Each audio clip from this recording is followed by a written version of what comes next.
je voudrais un peu revenir sur le déploiement du ministère de la Jeunesse dans le cadre du programme d'urgence pour l'emploi et l'insertion socio-économique des jeunes. Dans ce dit programme, le ministère de la Jeunesse est chargé, entre autres, de matérialiser 3 projets. Le premier, c'est le recrutement de 500 animateurs socio-éducatifs. Ces animateurs seront recrutés dans l'ensemble, sur tout le territoire national, et tout à l'heure, je reviendrai sur le processus de recrutement qui sera territorialisé. Mais il y a également la mobilisation de 1000 volontaires par le service civique national. Ces 1000 volontaires également seront recrutés au niveau départemental et déployés également sur le plan départemental. Alors, l'autre projet pour le ministère de la Jeunesse, c'est le déploiement de l'ANPEJ, le déploiement stratégique, parce que, comme vous le savez, le président de la République a décidé de faire de l'ANPEJ la porte d'entrée des guichets uniques au niveau des pôles emploi. Et ça, l'ANPEJ est chargé, en tout cas, l'ANPEJ est presque la vitrine de ces guichets uniques. Nous y reviendrons tout à l'heure. Pour le recrutement des 500 animateurs socio-éducatifs, il faut retenir d'abord que c'est une mesure qui répond à une promesse qui a été faite par le président de la République dans l'initiative PSE Jeunesse 2035. Le président de la République disait qu'il va construire à terme dans chaque département du pays une maison de la jeunesse et de la citoyenneté. Et à côté de ces constructions des maisons de la jeunesse et de la citoyenneté, il y aura également un recrutement d'agents qui vont servir à l'animation socio-éducative. Et ces agents-là vont servir de relais entre les jeunes et ce que le président a appelé réseau de jeunesse, qui est composé des maisons de la jeunesse, des foyers des jeunes, des espaces jeunes et des CEDEPS. Donc, l'animateur socio-éducatif, on peut dire que c'est un technicien de jeunesse formé en éducation populaire qui va animer à la base, qui va bouger, qui sera un agent communautaire polyvalent qui va servir de relais entre les jeunes et ces infrastructures-là qui leur sont dédiées. Pour ce qui est des volontaires du service civique national, 1000 seront mobilisés. Ça me permet de répondre à la question concernant la loi sur le volontariat. La loi sur le volontariat, comme vous l'avez dit, a été adoptée en Conseil des ministres. Il reste le vote au niveau de l'Assemblée nationale. Ça ne va pas tarder, bien sûr.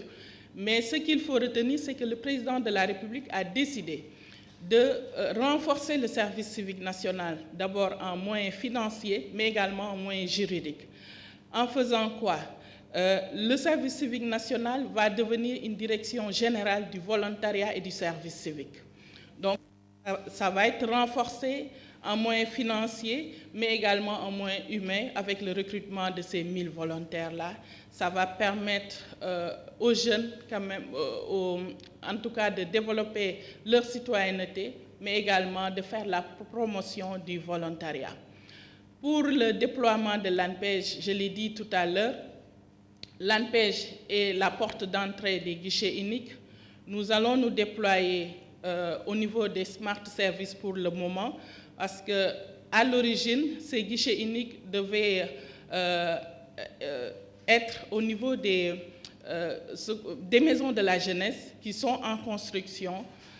Mais pour le moment, comme il y a urgence, nous allons être hébergés par les smart services du ministère de l'Énergie. Nous avons déjà démarré les installations et les guichets uniques ont commencé leur travail. Donc, sur le plan digital, c'est l'ADIE et à nous héberger, et le plan physique également. Mais pour ce qui est de la plateforme, nous allons utiliser la plateforme de l'ANPEJ, qui est une plateforme très performante. Nous l'avons conçue en partenariat avec l'Union européenne et le Pôle emploi France. Alors, pour revenir aux différentes questions qui m'ont été posées, je pense que le ministre de l'Emploi a déjà répondu à la première question concernant le recrutement des jeunes diplômés. Je vais juste y ajouter quelque chose parce que le recrutement des jeunes diplômés, c'est vrai que c'est pris en compte dans la convention État-employeur, mais également il y a des recrutements dans le cadre de ce déploiement qui requièrent des diplômes. Il y a ce que j'ai dit tout à l'heure, les animateurs socio-éducatifs. Il faut au minimum le BFM pour être animateur socio-éducatif. Il y a également le recrutement chez les enseignants. En dehors de ça, le déploiement des structures telles que l'ANPEJ, l'ADER, le FONGIP, etc., requiert également d'autres recrutements de jeunes managers, de jeunes diplômés. Donc, les jeunes diplômés sont bel et bien pris en compte dans le cadre de ces recrutements-là. Quelqu'un a parlé de recrutement problématique. Qu'est-ce qui garantit la transparence? Moi, je pense que d'abord, la transparence, c'est une instruction ferme du président de la République. En plus de ça, la territorialisation des politiques publiques. Après, il y a notre démarche inclusive. On l'a dit tout à l'heure, aujourd'hui, toutes les organisations qui représentent les jeunes sur le plan départemental seront associées dans ces recrutements, mais également ce sont les préfets au niveau départemental, les gouverneurs au niveau régional qui vont organiser ces recrutements-là. Donc la transparence est totalement garantie dans ces recrutements de 65 000 jeunes. Le projet de loi sur le volontariat, j'ai déjà répondu, mais la représentativité du Conseil national de la jeunesse. Pour le Conseil national de la jeunesse, ce qu'il faut retenir, c'est que c'est l'organe qui représente les jeunes, même si son mandat est arrivé à terme. Nous allons renouveler. La dernière fois, vous avez entendu le président de la République non seulement augmenter le montant de leurs subventions, qui part de 15 à 50 millions, mais il leur a demandé également de réformer. Nous allons les accompagner dans ces réformes-là parce qu'aujourd'hui, le Conseil national de la jeunesse, dans son fonctionnement, il y a des lourdeurs qui empêchent que le Conseil national de la jeunesse puisse s'ouvrir comme il le faut, mais également puisse fonctionner comme il le faut. Donc nous allons les accompagner dans ces réformes-là.